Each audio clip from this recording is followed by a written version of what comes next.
Sehingga kemudian tentunya seluruh masukan-masukan yang kami terima baik dari teman-teman ataupun anggota-anggota dari Polda, dari masyarakat dan dari Mabes sendiri menjadi bagian yang tentunya harus kami serap. Dan tentunya terkait dengan penanganan kasus kan tentunya ada aturannya, di mana kita harus mengedepankan alat bukti, mengedepankan scientific crime investigasi, karena ini menjadi pertanggungjawaban pada saat proses sidang. Sehingga tentunya mungkin ada kesan saat itu kok lambat, karena memang masukan-masukan yang kita terima memang berubah-berubah dan berbeda-beda. Sampai di satu titik, kemudian kita mendapatkan 2 alat bukti yang kita anggap cukup, dan saat itu kami segera mengambil langkah-langkah, mulai dari di saat awal menonaktifkan Sambo, dan kemudian kita melihat bahwa ada upaya untuk mengaburkan atau menutupi proses penyidikan, sehingga kemudian kita copot dan kita nonaktifkan pada saat itu kurang lebih hampir 35 orang. Dan saat ini alhamdulillah semuanya menjadi terang, proses bisa berjalan. Ada 2 kasus yang kita proses untuk pidananya, yaitu terkait dengan 340, terkait dengan rangkaian dari pembunuhan berencana yang melibatkan FS dan beberapa orang anggota dan juga masyarakat sipil, termasuk juga yang saat ini sedang bersidang, dan juga terkait dengan pengaburan penyidikan yang tentunya di situ ada perusakan barang bukti utama yang seharusnya itu dari awal kalau kita dapatkan itu sudah terbuka terkait dengan CCTV, dan akhirnya itu juga yang kita proses dengan obstruction.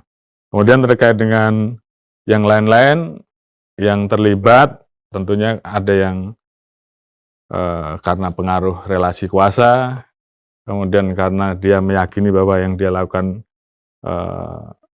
sesuai dengan skenario awal seperti itu, ya tentunya ini kita pilah-pilah dan kita proses dengan etik, dan beberapa orang juga sudah kita PTDH. Dan kami pada saat itu membuka ruang untuk supaya publik melihat bahwa tidak ada yang kita tutup, sehingga kemudian transparansi harus kita tunjukkan mulai dari proses ekshumasi pada saat itu, dan kemudian bagaimana setiap perkembangan kasusnya juga kita sampaikan ke publik, sehingga publik betul-betul bisa mengikuti bahwa kita serius. Karena ini memang menjadi pertaruhan kami, pertaruhan institusi Polri untuk mengungkap secara terang benderang, dan saya kira ini semua publik bisa melihat, dan saat ini kasusnya sudah berpindah dari kepolisian, kejaksaan, dan sekarang disidangkan. Dan saya lihat juga teman-teman di pengadilan juga kemudian juga berusaha untuk menyajikan persidangan supaya bisa diikuti oleh publik. Ini semua bagian dari upaya kami untuk membuat terang terkait dengan peristiwa pidana yang terjadi. Tentunya di situ semua akan dibuka, namun apa yang kami lakukan semua ini sebagai komitmen kami untuk bahwa kita menunjukkan bahwa terkait dengan penanganan kasus FS ini kita betul-betul serius, dan publik bisa menilai di situ.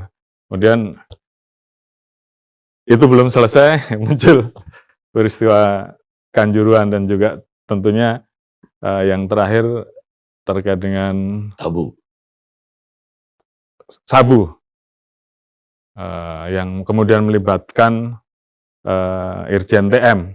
Ini juga tentunya mengagetkan kita, karena memang di setiap arahan saya di Vicon itu berkali-kali saya sudah sampaikan bahwa tidak ada lagi anggota yang bermain-main dengan narkoba. Ini berkali-kali sudah saya sampaikan, dan saya sudah sampaikan kalau sampai ketahuan siapapun pasti akan saya proses tegas, tidak pandang bulu apakah jabatannya itu di level Polres, di level Polda, apakah itu Pama, Pamen, Pati sekalipun, pasti saya tindak tegas. Saya sudah sampaikan, dan ternyata di proses ini saat awal kita mendapati bahwa ada laporan terkait dengan pengungkapan sabu yang dilakukan oleh Polres Jakarta Pusat pada saat kemarin itu. Awalnya hanya melibatkan 3 orang sipil, namun setelah proses perjalanannya diikuti, ternyata melibatkan 2 anggota anggota Polsek berpangkat Bintara dan kemudian anggota Polsek berpangkat Kompol, jabatannya Kapolsek. Kemudian ditarik lagi ke atas, muncul nama AKBP D yang Bang Karni kenal. Dari situ kita tarik lagi, muncul nama L, dan kemudian ada indikasi keterlibatan Irjen TM.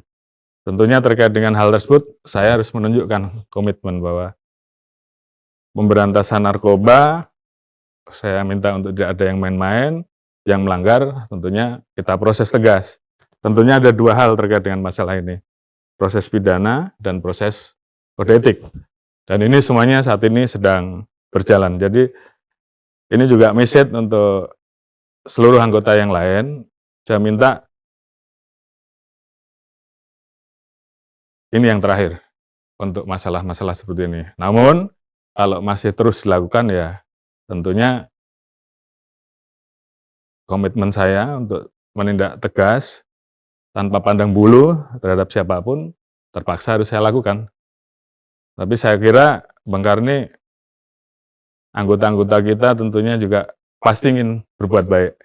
Dengan adanya pelajaran ini saya minta mereka untuk mengubah kebiasaan-kebiasaan buruk, kebiasaan-kebiasaan yang tentunya itu bisa merusak institusi akibat perbuatan-perbuatan.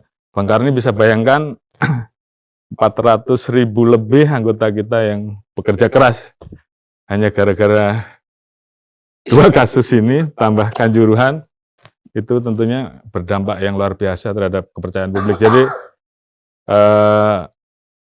tentunya di satu sisi saya harus lakukan punishment yang keras terhadap perilaku yang tentunya berdampak terhadap institusi, apalagi dilakukan oleh orang-orang yang seharusnya sadar, mengerti bahwa itu tidak boleh dilakukan. Namun di sisi lain saya juga minta kepada anggota untuk melakukan pembenahan, utamanya tinggalkan yang namanya budaya-budaya yang negatif yang selama ini itu menjadi labeling di masyarakat, karena ini saatnya berubah. Tinggalkan zona nyaman.